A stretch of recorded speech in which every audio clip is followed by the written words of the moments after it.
Olá, família! Sejam todos bem-vindos ao estudo diário das Escrituras. Essa semana nós estamos estudando a introdução para entrar no Velho Testamento, para estudar o Velho Testamento. Uma introdução que eu acompanhei, que eu assisti, que foi muito boa, que eu amei demais, foi a do Lucas Guerreiro, tá bom? Eu vou deixar o link aqui, para quem não assistiu ainda, o link aqui na descrição do meu vídeo. Então, você aperta ali e assiste, que eu gostei muito da explicação que ele trouxe.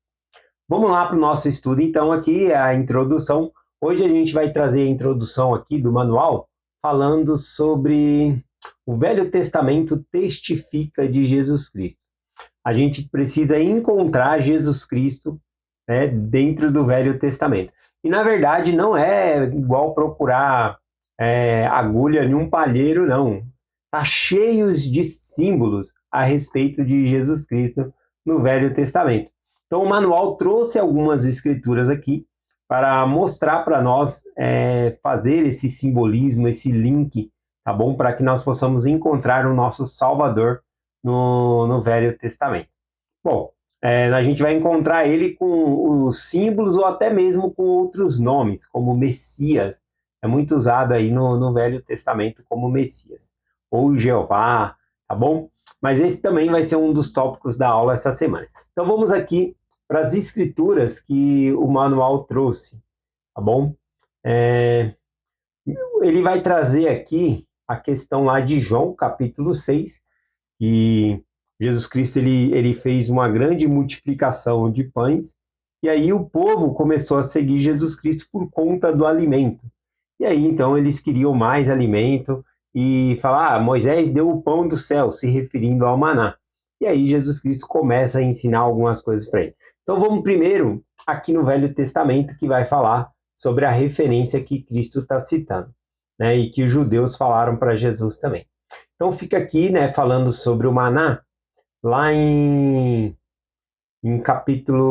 Êxodo capítulo 16, o versículo 4 diz assim, ó: Então disse o Senhor a Moisés, eis que vos farei chover pão do céu, e o povo sairá e colherá o dia a porção de cada dia, para que eu prove que ande em minha lei ou não. Então, a primeira coisa, o Senhor falou que ia descer pão do céu. O pão, hoje em dia, que nós conhecemos, é pãozinho de padaria ou outro tipo de pão, né? Mas o pão aqui, ele significa alimento, tá bom? Então, significa que Deus faria descer do céu um alimento ali. Então, o nome desse alimento não é pão. Igual a oração do Pai Nosso, né? O pão nosso de cada dia nos dá hoje. Está significando o alimento de cada dia. Bom, não necessariamente o pão que nós conhecemos. No hebraico tem muitas palavras que elas são ligadas, raízes uma com a outra, uma puxa a outra. A palavra semente também ela é ligada com pão. Então, tem até uma escritura no Velho Testamento que fala, joga o teu pão sobre a água e depois de muitos dias achará. Então não é o pãozinho, é a semente. Tá bom? Então a palavra pão aqui, ela significa o alimento. Deus faria vir o alimento para eles. E no deserto, então, eles não plantavam, não faziam nada, e eles pegariam esse alimento porque vinha da provisão de Deus. Esse alimento ele era descrito como ele descia do céu como se fosse um orvalho, né? De manhã estava cheio ali, depois quando o sol se levantava, acabava aquele alimento ali. Então eles tinham um tempo para recolher, e conforme aqui o versículo falou que cada dia eles deveriam colher. Tá bom? Então não era para acumular, né? Pegar demais, era para confiar em Deus que no outro dia ia de novo ter pão. Tá bom? Com exceção apenas, né, no sexto dia, porque para o sétimo não era para ele escolher, para aprender a guardar o dia do Senhor. Então, o que eles guardassem na sexta-feira, não ficava podre, não dava bicho. E mesmo assim, né, muita gente desobedecia nos dias que não era para acumular e acabava dando bicho ali. Então vamos continuar aqui, ó, em Êxodo capítulo 16, a partir do versículo 11. E o Senhor falou a Moisés dizendo, tenho ouvido a murmuração dos filhos de Israel. Fala-lhes dizendo, ao cair da tarde comerei carne, e pela manhã vos fartareis de pão. e saberei que eu sou o Senhor vosso Deus. E aconteceu que à tarde subiu cordonizes e cobriu o acampamento, e pela manhã jazia no orvalho ao redor do acampamento. Então aqui o povo estava reclamando, né, na questão do alimento, e aí Deus mandou carne também, codornas, para eles comerem ali. Codornas, e de manhã tinha esse alimento que era o maná. Ah, veja só da onde vem esse nome maná, né? Aqui em Êxodo capítulo 16, versículo 15, diz assim, ó: E vendo os filhos de Israel, é, e vendo isso, né, quando eles acordaram de manhã, eles viram uma coisa miúda. Tinha que ter lido o versículo 14, né? Diz assim, ó, a partir do 13: E aconteceu que à tarde subiu cordonizes e cobriram o acampamento pela manhã, e jazia o orvalho ao redor do acampamento. E, e alçaram-se, o orvalho caiu.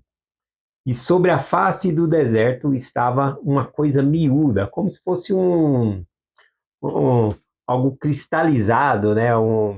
Como se fosse uma aveia. A descrição é mais ou menos assim, como se fosse uma aveia ali, tá bom? Esse pão do céu que descia aqui. Então, ele descia como se fosse um orvalho, né? Como não choveu, mas o orvalho molha a grama de manhã, assim você consegue ver as gotinhas de água. Então ele descia como um orvalho, era uma coisa miúda, redonda, miúda como da geada sobre a terra. E vendo os filhos de Israel, disseram uns aos outros: O que é isso? Então, quando eles viram aquilo no chão, eles falaram: O que é isso? Então, a palavra maná justamente significa o que é isso, tá bom? Então, é o nome do alimento ali. Maná era o pão, né, que descia do céu, então foi chamado do que é isso em hebraico. E aí, então, no Novo Testamento aqui a gente vê o simbolismo, o que tem esse alimento com Jesus Cristo. Então, lá em João capítulo 6, versículo 35, Jesus Cristo disse: Eu sou o pão da vida. Aquele que vem a mim não terá fome, e o que crê em mim nunca terá sede. Então, veja que Cristo liga o alimento, o pão, a ele. Ele é o pão da vida, né? E ele vai explicar aos judeus: aqueles que comeram o maná no deserto, o pão que desceu do céu, morreram. Mas aqueles que comessem do alimento que ele desse, esse não morreria. Então ele é o verdadeiro pão do céu. Ele fala que Deus não deu o pão do céu para os israelitas, que na verdade Deus estava dando o filho que era o pão do céu. E aqui, só para trazer um outro simbolismo, o Senhor falou tanto do pão, mas também ele falou da sede, né? Quem crê nele, né, nunca terá sede. Lembra também os filhos de Israel, quando eles estavam com sede, e Moisés ele foi lá e feriu a rocha, ele bateu 2 vezes na rocha, e a rocha gerou muita água. Aquela rocha simboliza Cristo também, assim como o maná, o pão simboliza Cristo, porque é ele que nos sustenta, nos dá a vida. A água, a mesma coisa, representa Jesus Cristo. E é algo bem simbólico que nós podemos ver, talvez você não saiba, mas quando Moisés ele fere a rocha ali, é um símbolo de que o Salvador Jesus Cristo ele vai ser ferido. Ele foi ferido por nós, tá bom? Para nos dar vida, né? Dar aquela água viva para que os filhos de Israel não morressem. Então, Cristo também, ele é a rocha e é a água viva para nós. É interessante que foi 2 vezes a ferida, né? Alguns gostam de interpretar como se fosse o sacrifício de Cristo, tanto na cruz como no jardim do Getsemane. Eu acredito que tem mais a ver com os 2 pagamentos que Jesus Cristo faz, que é a morte física e a morte espiritual. Acredito que seja esse simbolismo se encaixa melhor ali, quando ele fere a rocha e jorra essa água. Tá bom? Então Jesus Cristo, ele traz esse símbolo, que é ele. Tá bom? Ele é o pão vivo e a água viva aqui. Aqui, em João capítulo 6, versículo 66, diz assim: quando Jesus Cristo ensinou que ele é o pão vivo, muitos, né, começaram a não querer mais seguir Jesus Cristo, a dar as costas e ir embora. E aí, então, Jesus Cristo pergunta, né, para os seus discípulos também, aqui em João capítulo 6, versículo 66 em diante. Desde então, muitos dos seus discípulos tornaram para trás e já não andavam com ele. E então disse Jesus aos 12: Quereis vós também retirar-vos? E respondeu, pois, Simão Pedro: Senhor, para quem iremos nós? Tu tens a palavra de vida eterna. Então veja bem, né? O Pedro ele fala: olha, para onde eu vou? Para onde nós vai? O Senhor é que tem a palavra de vida eterna. Embora o discurso de Jesus Cristo feriu muitas pessoas, não era para as pessoas se afastar de Cristo. Ele estava sendo duro porque ele estava ensinando algo para o povo. Ou seja, ele tinha acabado, né, de uns dias anteriores, ter feito uma grande multiplicação de pão, e agora o povo vinha atrás de Jesus Cristo por causa de pão, e não buscando realmente a Cristo. É isso que a gente tem que compartilhar. A gente tem que buscar a Cristo. Por exemplo, lá em João 6, versículo 26, Jesus disse, ó, na verdade vos digo que me buscais não pelos sinais que viste, mas pelo que comeste o pão e saciaste. Ou seja, a pessoa estava buscando a Cristo por conta da saciação do pão, por conta da bênção, e não por conta do abençoador, né? Será que tem pessoas hoje em dia assim, que vai para a igreja porque lá nós chamamos de teologia da prosperidade, né? A igreja prega muito sobre a prosperidade, aí a pessoa vai para lá porque, ela, na verdade, o coração dela está na riqueza, não é que ela está buscando a Deus. Ela está buscando prosperidade na vida dela, que ela vai conquistar um carro novo, que vai conquistar uma casa nova. Todas essas coisas são lícitas. Mas o evangelho ele tem que ensinar que Deus vem em primeiro lugar, tá bom?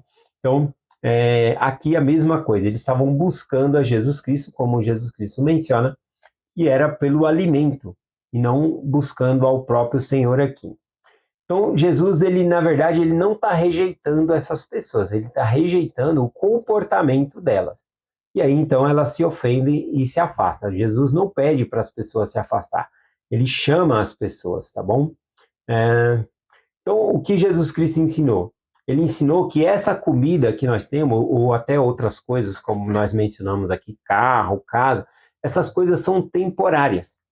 E que nós devemos buscar, na verdade, algo que é eterno. E Cristo, ele é o pão eterno, tá bom? Significando aí, para termos essa vida eterna, não somente aquilo que era inferior, mas algo muito superior é o que ele está nos oferecendo, tá bom? Ou seja, só Jesus Cristo vai nos satisfazer 100%. Aquele que não tem Jesus, que não tem Deus consigo, sempre vai estar faltando algo na vida da pessoa, tá bom? E eu nem digo da questão financeira, faltar algo na questão financeira, eu acho que é um preenchimento que fica faltando. Tem um vazio ali, nada tá bom para a pessoa, sempre vai estar faltando algo. Bom, e é só Deus, só Cristo que preenche isso em nós. Vamos lá então para o outro exemplo aqui que o manual ele trouxe o exemplo aqui também do cordeiro sacrificial, que fala sobre a Páscoa lá em Êxodo, capítulo 12, tá bom? Vamos pegar alguns simbolismos aqui, né, e ver Jesus Cristo aqui. É muito fácil, eu acho que ver aqui, né, no símbolo da Páscoa, que é Jesus, que seria sacrificado por nós. Mas vamos dar uma olhada aqui e ver se podemos aprender mais uma coisinha nova aqui. Êxodo capítulo 12, do versículo 3 em diante, para libertar os filhos de Israel. Então, o Senhor manda fazer a Páscoa, eles se prepararem e comer a Páscoa, tem que passar o sangue do cordeiro na porta, enfim, não vou entrar em detalhe, vou ler aqui e vou explicar algumas coisas. Êxodo 12, versículo 3 em diante. E falai a toda a congregação de Israel, dizendo, ou seja, Deus falou para Moisés falar com o povo, aos 10 deste mês, tome cada um para si um cordeiro, segundo a casa de seus pais, um cordeiro para cada casa. Mas se a família for pequena, para um cordeiro, então tome junto com seu vizinho. Está falando, olha, vocês vão celebrar a Páscoa, vocês têm que comer junto, não é para sobrar nada do sacrifício, né? Do que era para eles. Por que não era para sobrar nada? Porque a entrega de Jesus ela é 100%. Esse cordeiro, ele simbolizava Jesus Cristo. E a entrega de Jesus Cristo, ela é 100%, não sobra nada. E aqui ele continua aqui, né? Versículo 5. e comereis um cordeiro ou um cabrito. Então poderia ser o cordeiro ou o cabrito. Será sem mácula. Sem mácula significa sem mancha, tá bom? Mas esse sem mancha não significa que o cordeiro ele não seja malhadinho ou que tem uma pintinha preta, não é nada disso, tá bom? Sem mácula, sem mancha significa sem defeito. Então, ali tinha que ser sem defeito. E macho, né? Porque Jesus Cristo, ele é homem, então para representar o sacrifício dele, tinha que ser também um animal macho. Aqui diz então, um cordeiro ou cabrito será sem mácula, um macho de 1 ano. Agora, uma pergunta, por que vocês acham que o animal tinha que ter 1 ano de idade? Por que 1 ano? Bom, aí a gente tem que, por isso que a gente tem que estudar o contexto. Dentro da cultura judaica, o animal, quando ele alcançava a idade de 1 ano, ele estava em pleno vigor. Veja só, Jesus Cristo, ele deu o auge da vida dele por nós. Ele não entregou a vida dele depois de quando ele estava velho, cansado, e também não foi novinho como bebê. Foi no auge da vida. Então, aqui para a cultura dos judeus, o animal, quando ele alcança 1 ano de idade, ele está na sua maior vitalidade, tá bom? Ele está com maior energia, maior desempenho. Inclusive, para os sacrifícios, tinha que ser animais fortes, saudáveis, né? E o animal que tivesse mais idade, ele podia ter doenças, algumas debilidades. E também a gente sempre tem que oferecer o melhor ao Senhor. Então, por isso que tinha que ser de 1 ano aqui, tá bom? Então, aqui simbolizava essa questão. Falando sobre o cordeiro, que nós simbolizamos Cristo, o próprio João Batista, quando Jesus Cristo estava vindo no caminho para ser batizado, João Batista ele chama o Cristo ali de cordeiro. Está lá em João capítulo 1, versículo 29. E no dia seguinte, João viu Jesus, que vinha para ele, e disse: Eis o Cordeiro de Deus que tira os pecados do mundo. Então aí o simbolismo, né, do, de Cristo, ele é o nosso Cordeiro. No Apocalipse também, né, ele é o Cordeiro. Então são símbolos, a gente vai estudar símbolos e sempre trazer a questão de Cristo. Conforme eu falei, é apenas a introdução que nós estamos estudando, eu vou parar aqui nessa parte, é apenas a introdução, e aí estão trazendo algumas escrituras, mas mais para frente, quando a gente passar no livro de Êxodo, passar em outros livros, a gente vai estudar com mais profundidade esses símbolos, tá bom? E aprender mais ainda sobre esses símbolos aqui. Então eu vou parar aqui e amanhã a gente vai ver mais 2 símbolos aqui que representam Jesus Cristo dentro do Velho Testamento, tá bom? E muitas vezes ligando ali com o Novo Testamento fica mais fácil de nós enxergarmos esse simbolismo que é Jesus Cristo. Então, dentro do Velho Testamento, a gente vai sempre encontrar o nosso Salvador. Essa mensagem nós compartilhamos em nome de Jesus Cristo. Amém. Até amanhã.